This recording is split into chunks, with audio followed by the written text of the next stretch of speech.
தமிழகத்தில் ஆட்சி நடத்தி கொண்டிருக்கக்கூடிய திராவிட முன்னேற்ற கழக அரசு சாதி ஆணவ படுகொலைக்கு எதிராக தனி சிறப்பு சட்டத்தை இயற்ற வேண்டும் என்று வலியுறுத்தி இந்த சிறப்பு மாநாட்டை தீண்டாமை ஒழிப்பு முன்னணி நடத்தி கொண்டிருக்கிறது.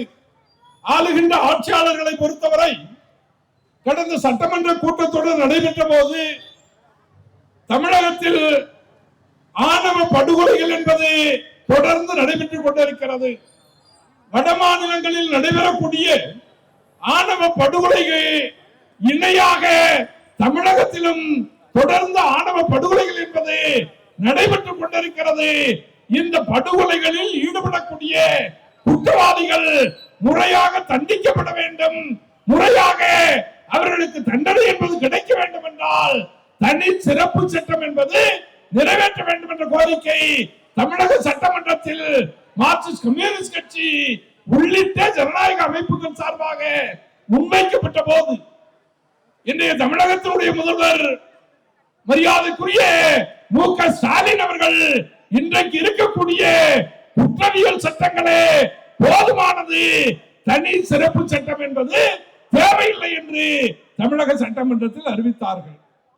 திராவிட முன்னேற்ற கழகம் ஆட்சிக்கு வருவதற்கு முன்பு அனைத்து இந்திய அண்ணா திராவிட முன்னேற்ற கழகம் தமிழகத்தினுடைய ஆட்சியில் கடந்த 10 ஆண்டுகள் தொடர்ந்து இருந்த போது அன்றைக்கு தமிழக சட்டப்பேரவையில் மார்க்சிஸ்ட் கம்யூனிஸ்ட் கட்சியினுடைய சட்டமன்ற குழு தலைவராக இருந்த தோழர் சவுந்தரராஜன் அவர்கள் தமிழகத்தில் சாதிய ஆணவ படுகொலைகள் என்பது தொடர்ந்து நடைபெற்றுக் கொண்டிருக்கிறது, ஆகவே இந்த ஆணவ படுகொலைகளுக்கு எதிராக சிறப்பு சட்டம் கொண்டு வர வேண்டும் என்று தனி தீர்மானத்தை கொண்டு வந்த போது அன்றைக்கு அண்ணா திராவிட முன்னேற்ற கழகத்தினுடைய அரசாங்கத்தில் முக்கிய மந்திரியாக இருந்த ஓ பன்னீர்செல்வம் அவர்கள் இந்த சட்டம் என்பது தேவையில்லை, குற்றவியல் சட்டங்கள் மூலமாகவே நம்மால் தண்டனை கொடுக்க முடியும், ஆகவே சிறப்பு சட்டம் தேவையில்லை என்று அண்ணா திராவிட முன்னேற்ற கழகம் கடந்த ஆட்சியில் சொன்னது திராவிட முன்னேற்ற கழகம் இப்பொழுது இவர்கள் சொல்லிக் கொண்டிருக்கிறார்கள்.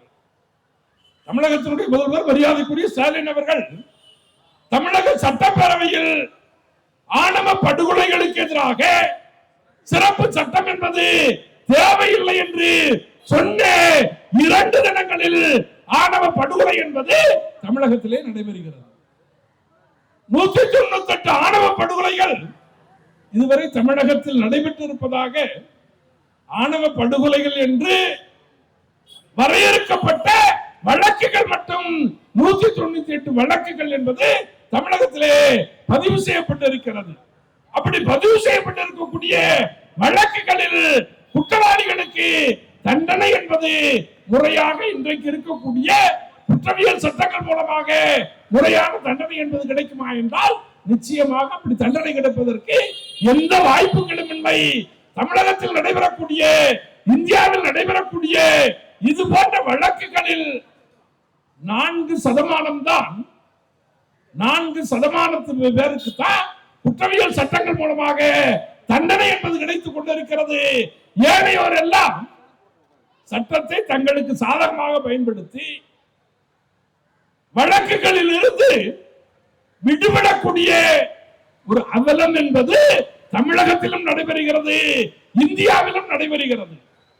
இது போன்ற படுகொலைகள் தடுக்கப்படுவதற்கு தேசிய சட்ட ஆணையம் 2012ஆம் ஆண்டு ஆணவ படுகொலைகள் தடுக்கப்படுவதற்கு தனி சிறப்பு சட்டத்தை கொண்டு வர வேண்டும் என்று 2012ஆம் ஆண்டு தேசிய சட்ட ஆணையம் மத்திய அரசிற்கு பரிந்துரை என்பது வழங்கியதற்கு பின்பும் 12 ஆண்டுகளுக்கு பின்பு கூட இன்றைக்கு வரை சிறப்பு சட்டம் என்பது கொண்டு வரப்பட்டிருக்கிறதா என்றால் கொண்டு வரப்படவில்லை.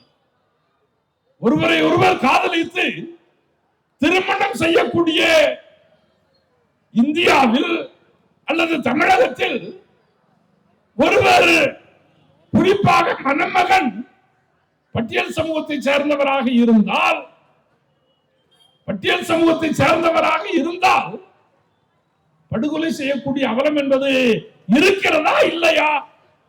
ஏதோ பட்டியல் சமூகத்தை சேர்ந்தவர்கள் மட்டும் படுகொலைக்கு உள்ளாக்கப்படுவதல்ல. சமீபத்தில் கிருஷ்ணகிரி மாவட்டத்தில் ஒரு முஸ்லீம் இளைஞன் பட்டியலின சமூகத்தை சேர்ந்த ஒரு பெண்ணை காதலித்தான் என்ற காரணத்திற்காக அவன் பணியாற்றிய உணவகத்தில் வைத்து வெட்டி படுகொலை செய்யப்படுகிறான்.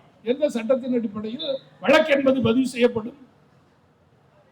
இன்றைக்கு இருக்கக்கூடிய இந்திய தண்டனை சட்டங்கள் அடிப்படையில் அந்த வழக்கு என்பது பதிவு செய்யப்பட்டால் அந்த குடும்பத்தை பாதுகாக்க முடியுமா?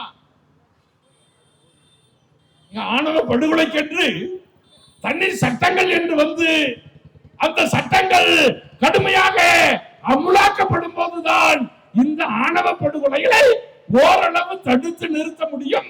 ஆகவே தமிழக அரசாங்கம் ஆணவ படுகொலைகளை தடுத்து நிறுத்துவதற்கு, மட்டுக்குள் வைப்பதற்கு சிறப்பு சட்டத்தை கொண்டு வர வேண்டும் என்று தமிழ்நாடு தீண்டாமை ஒழிப்பு முன்னணி உருவாக்கப்பட்ட 2008ஆம் ஆண்டிலிருந்து தொடர்ந்து தமிழகத்தில் பல்வேறு போராட்டங்களை, இயக்கங்களை நடத்தி கொண்டிருக்கிறது.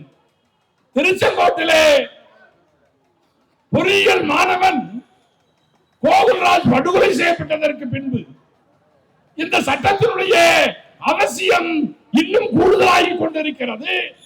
ஆகவே உடனடியாக சட்டம் இயற்ற வேண்டும் என்று சொல்லி சேலத்தில் இருந்து சென்னை வரை நம்முடைய அமைப்பினுடைய பொதுச் செயலாளர் தோழர் சாமுவேல்ராஜ் தலைமையில் நூற்றுக்கணக்கான தோழர்கள் சிறப்பு சட்டம் கொண்டு வர வேண்டும் என்று நடைபயணத்தை நடத்தி மாநில அரசாங்கத்திடம் நாம் கோரிக்கை வைத்தோம். ஆனால் இன்றைக்கு வரை சட்டம் என்பதை இயற்றாதது மட்டுமல்ல, சட்டம் தேவையில்லை என்று சொல்லக்கூடிய ஒரு நிலைப்பாட்டினைத்தான் மாநில அரசாங்கம் எடுத்துக் கொண்டிருக்கிறது. இது எந்த வகையிலும் சமூக நீதியை பாதுகாப்பதற்கு உதவாது.